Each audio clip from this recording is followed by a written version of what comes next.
আসসালামু আলাইকুম। কেমন আছো তোমরা? আশা করি সৃষ্টিকর্তার সেই অশেষ রহমতে তোমরা সবাই অনেক অনেক ভালো আছো। সৃষ্টিকর্তার এত রহমতের প্রতি শুকরিয়া আদায় করে আমরা আজকের টপিক আংশিক ভগ্নাংশ শুরু করি। চলো। তোমরা অনেকে আংশিক ভগ্নাংশকে অনেক ভয় পাও, কিন্তু আসলে জানো কি আংশিক ভগ্নাংশ অনেক সোজা একটা টপিক। বিশ্বাস হচ্ছে না? বিশ্বাস এখন হবে না, তুমি জাস্ট ক্লাসটা করবা, বিশ্বাস হতে শুরু করবে এবং এই টপিকের উপর 2টা হোক 3টা হোক যে ক্লাসগুলো দিব তুমি শেষ করবা, তুমি ফুললি বিশ্বাস করবা আংশিক ভগ্নাংশ অনেক সহজ একটা টপিক। আচ্ছা, আংশিক ভগ্নাংশ। আংশিক ভগ্নাংশ, আংশিক মানে কি? আংশিক থেকে আসে অংশ। কিসের অংশ? ভগ্নাংশের অংশ। আচ্ছা, আমরা পেয়ে গেলাম ভগ্নাংশের অংশ। ওকে, কেমন ভগ্নাংশের অংশ? প্রশ্ন আসতেই পারে। ভগ্নাংশটি হবে চলক বিশিষ্ট, এক্স ওয়াই জেড এরকম চলক থাকতে পারে এবং বেশিরভাগ ক্ষেত্রে আমাদের আংশিক ভগ্নাংশে এক্স চলকটাই ব্যবহার করা হয়। মনে করো এরকম এরকম ভগ্নাংশ। ওকে, বুঝলাম আংশিক ভগ্নাংশ কি? ভগ্নাংশের অংশ। যদি বলে আংশিক ভগ্নাংশ নির্ণয় করো, তাহলে আমরা কি নির্ণয় করব? ওই ভগ্নাংশের কয়টা অংশ বের হয় সেই অংশগুলো বের করব, তাহলে আমাদের আংশিক ভগ্নাংশ নির্ণয় হয়ে যাবে। আচ্ছা, তার আগে আরেকটা জিনিস, আংশিক ভগ্নাংশ আমরা জানলাম ভগ্নাংশের অংশ। আমরা কি জানি ভগ্নাংশ কয় প্রকার? ভগ্নাংশ কিন্তু 2 প্রকার। কি কি? 1 প্রকৃত, 2 অপ্রকৃত। এ পর্যন্ত বুঝছো তোমরা? এবং আমি মনে করি না বোঝার কিচ্ছু নাই।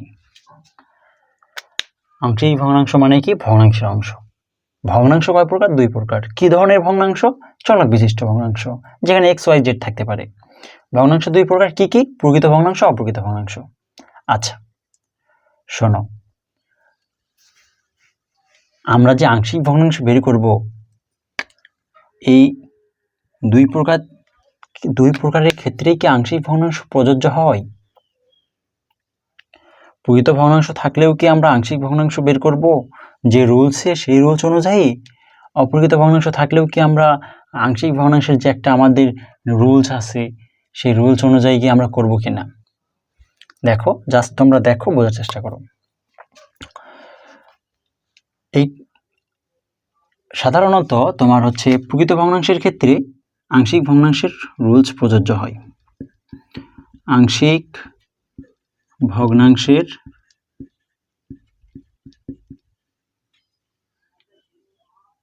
সূত্র প্রযোজ্য। আচ্ছা, সূত্র প্রযোজ্য করলাম আমরা, সূত্র প্রযোজ্য। অপ্রকৃত ভগ্নাংশ থাকলে আংশিক ভগ্নাংশের সূত্র প্রযোজ্য নয়। আচ্ছা, আমরা আংশিক ভগ্নাংশ কাকে বলে, ভগ্নাংশের অংশ, ভগ্নাংশ কাকে বলে, বা ভগ্নাংশ কি ধরনের ভগ্নাংশ থাকবে, ভগ্নাংশ কত প্রকার, সেগুলো আমরা জানলাম। প্রকৃত ভগ্নাংশ থাকলে আংশিক ভগ্নাংশের সূত্র প্রযোজ্য, অপ্রকৃত ভগ্নাংশ থাকলে আংশিক ভগ্নাংশের সূত্র প্রযোজ্য নয়। আচ্ছা, আমরা এই পর্যন্ত কিন্তু বুঝছি, কিন্তু আমরা কি জানি এই ধরনের ভগ্নাংশ অর্থাৎ চলক বিশিষ্ট ভগ্নাংশের ক্ষেত্রে কোনটা প্রকৃত ভগ্নাংশ এবং কোনটা অপ্রকৃত ভগ্নাংশ? আমরা কিন্তু জানি না। চলো জেনে নেই। দেখো, আমরা কি জানি? আমরা জানি যদি ভগ্নাংশ থাকে তাহলে সেটা কি আকারে থাকে? ভগ্নাংশ মানেই কি? ভগ্নাংশ মানে হচ্ছে লব ভাগ হর। ওকে, প্রকৃত ভগ্নাংশ মানে কি? প্রকৃত ভগ্নাংশ, প্রকৃত ভগ্নাংশ।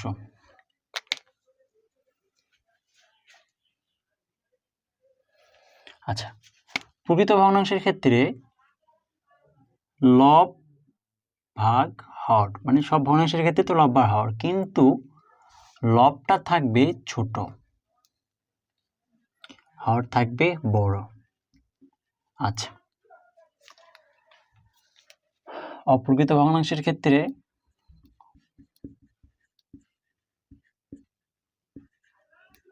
অপ্রকৃত ভগ্নাংশ লব ভাগ হর। অপ্রকৃত ভগ্নাংশে আমরা কি জানি, যেসব ভগ্নাংশের লব বড় সেই সব ভগ্নাংশকে অপ্রকৃত ভগ্নাংশ বলে, এবং যেসব ভগ্নাংশের লব ছোট সেসব ভগ্নাংশকে প্রকৃত ভগ্নাংশ বলে।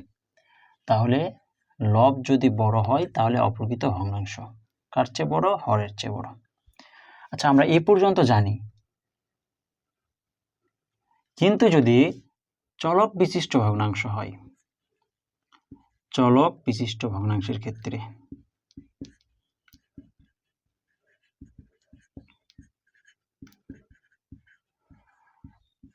চলক বিশিষ্ট ভগ্নাংশের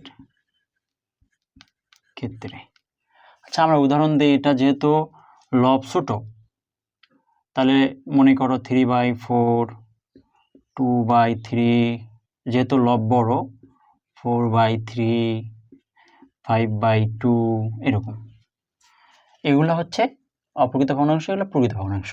তো চলক বিশিষ্ট ভগ্নাংশের ক্ষেত্রে যেমন দেখি এই রকম ভগ্নাংশ বা আরো বিভিন্ন রকম ভগ্নাংশ বের হবে, সেই সব ভগ্নাংশে আমরা কি করব, দেখো প্রকৃত ভগ্নাংশ, প্রকৃত ভগ্নাংশ, প্রকৃত ভগ্নাংশ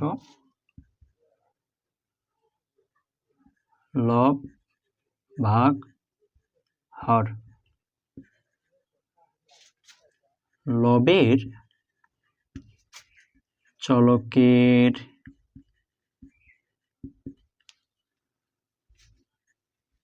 সর্বোচ্চ ঘাত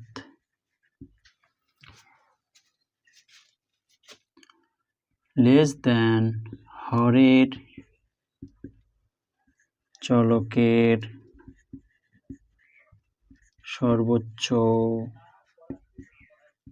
ঘাত। আচ্ছা, তাহলে কি এখানে হচ্ছে প্রকৃত ভগ্নাংশ, প্রকৃত ভগ্নাংশের আমরা কি বললাম, লবের চলকের সর্বোচ্চ ঘাত হরের চলকের সর্বোচ্চ ঘাতের চেয়ে ছোট। আচ্ছা ভাইয়া, কথাটা অনেক কঠিন লাগতেছে বা এরকম কিছু একটা। আমরা চলক বলতে কি জানি, XYZ, আমি ধরে নিলাম X, সাথে ধরে নিলাম 1 2 3 চাপটা থাকতেই পারে। আচ্ছা, লবের চলকের সর্বোচ্চ ঘাত, লবের চলকের এখানে আমরা ঘাত কি দিছি, 1 দিছি, কিছু নাই মানে কি আছে, 1 আছে। আচ্ছা, আমরা কি জানি, আমরা জানি x equals to x to the power 1, x equals to x into 1, x equals to x divided 1, এগুলো সব সেম। তাহলে x এর উপর আমরা কোনো পাওয়ার দিইনি, মানে x এর উপর 1 আছে। আচ্ছা, আমরা নিচে মনে করো এরকম আছে x to the power, আচ্ছা এরকম x square plus 2।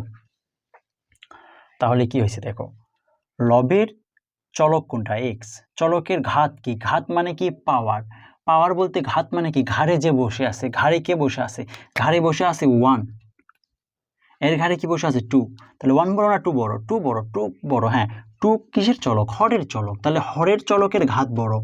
বোঝার চেষ্টা করো, লব উপরে হর নিচে, লবে যে চলকটা আছে, আর বাকি কি থাকলে ওটা দেখার বিষয় নাই, হরে যে চলকটা আছে সেটা দেখবো।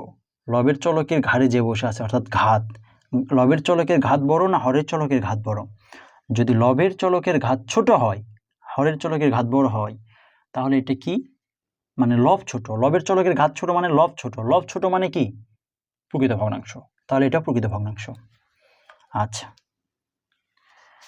যদি এইরকম বলতাম x cube plus x square plus 1 divided x to the power 4 plus x cube plus 1, তাহলে তোমরা কি বলতা, দেখো আমি কিন্তু বলছি লবের চলকের সর্বোচ্চ ঘাত, লবের চলক একাধিক থাকতে পারে,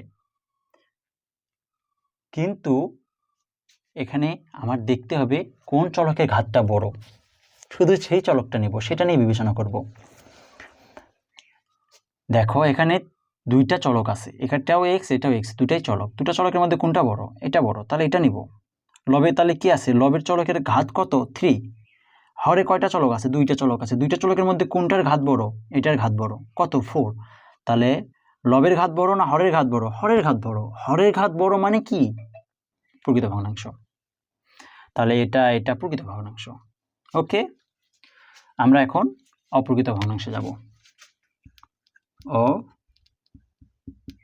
অপ্রকৃত ভগ্নাংশ।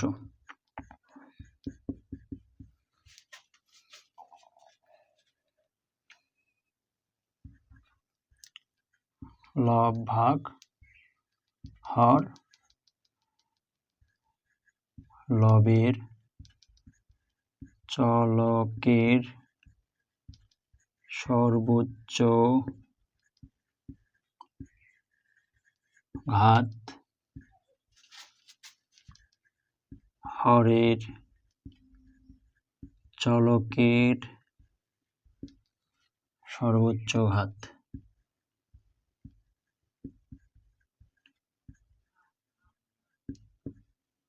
এটা হবে ইকুয়াল, গ্রেটার অর ইকুয়াল। আচ্ছা, কি জন্য দিলাম, কেন দিলাম বলতেছি, তোমরা কোনো প্যারা নেওয়ার দরকার নাই। আচ্ছা, অপ্রকৃত ভগ্নাংশ মানে কি?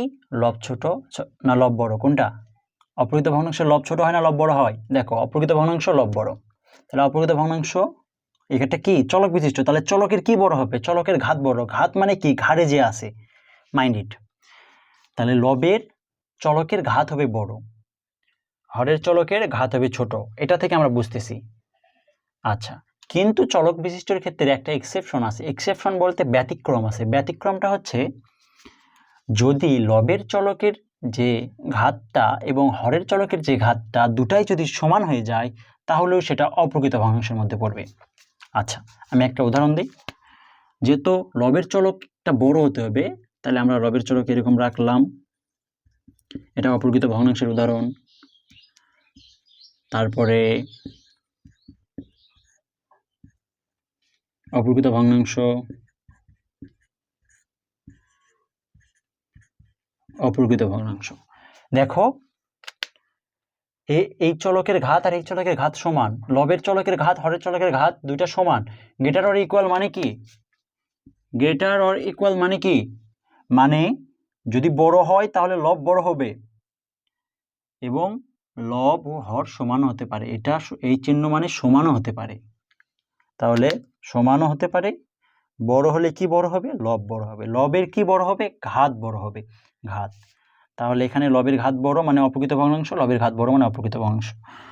লবের ঘাত, লব এবং হরের ঘাত সমান মানে অপ্রকৃত ভগ্নাংশ। তাহলে প্রকৃত ভগ্নাংশ অপ্রকৃত ভগ্নাংশ কাকে বলে? আচ্ছা, আমি সব বুঝাইছি, তোমরা আশা করি বুঝছো। আচ্ছা, এখন আমার কোশ্চেন, আমি কিন্তু বলে দিছিলাম যে প্রকৃত ভগ্নাংশের ক্ষেত্রে আংশিক নিয়মের সূত্রগুলো প্রযোজ্য হয়, অপ্রকৃত ভগ্নাংশের ক্ষেত্রে আংশিক নিয়মের সূত্রগুলো প্রযোজ্য হয় না। আচ্ছা, তাহলে যখন লবের চলকের ঘাতটা ছোট হবে তখন আমরা আংশিক ভগ্নাংশের সূত্রগুলো প্রয়োগ করব। যখন লবের চলকের ঘাত বড় হবে অর্থাৎ অপ্রকৃত ভগ্নাংশগুলো আসবে, তখন আমরা আংশিক ভগ্নাংশের সূত্র প্রয়োগ করব না। কি করব? যখন অপ্রকৃত ভগ্নাংশ থাকবে তখন আমরা ডিরেক্ট ভাগ করে দিব। এই অবস্থায় আছে, আমরা ডিরেক্ট ভাগ করে দেব। বুঝতেছো কি? আচ্ছা, ডিরেক্ট ভাগ বলতে এই যে উপরেরটা ভাগ নিচেরটা, যেমন যদি 6/2 থাকে তাহলে আমরা অ্যান্সার কি লিখি? 3, সেরকম করে ভাগ করে দেব। এবং এটারও পরবর্তীতে আমি তোমাদের একটা ভাগ দেখাবো, তোমাদের কোনো চিন্তা নাই, এখন চিন্তা করো না, আমি ভাগ দেখালে তোমরা পুরোপুরি ক্লিয়ার হবা। তাহলে আমার মনে হয় না এইটুকুর মধ্যে তোমাদের কোনো সমস্যা আছে। যদিও কোনো সমস্যা থাকে তাহলে অবশ্যই কমেন্ট বক্সে জানাবা অথবা আমাকে ইনবক্স করবা, আমি তোমাদের বুঝিয়ে দেবো ইনশাল্লাহ। ওকে, তো এইটুকুই আমাদের হচ্ছে ম্যাথের মেইন জিনিস। আমরা কখন এই আংশিক ভগ্নাংশের সূত্রটা প্রযোজ্য করব আর কখন করব না, যদি আমরা এইটুকু না জানি, অপ্রকৃত ভগ্নাংশ দিয়ে রাখে, তাহলে আমরা ওইরকম করে যদি প্রযোজ্য করতে চাই, কীরকম করে ভাইয়া? হ্যাঁ, এরকমটা একটু পরে আসবে। আমাদের এরকমটা একটু পরে আসবে। এরকমটা আমি দেখাচ্ছি। কিন্তু আগে শুনে রাখো, আংশিক ভগ্নাংশের যে নিয়মটা আছে এই নিয়মটা শুধুমাত্র প্রকৃত ভগ্নাংশের ক্ষেত্রে প্রযোজ্য, অপ্রকৃত ভগ্নাংশের ক্ষেত্রে প্রযোজ্য নয়। অপ্রকৃত ভগ্নাংশ দিয়ে যদি তোমাকে বলে যে এর আংশিক ভগ্নাংশ বের করো, সেটার আলাদা একটা নিয়ম আছে। সেই নিয়মটা কি? ডিরেক্ট ভাগ করে দিবা, যে ভাগ আছে ভাগ করে দিবা। তোমরা 6-7 ভাগ শিখছো, সেইভাবে ভাগ করে দিবা।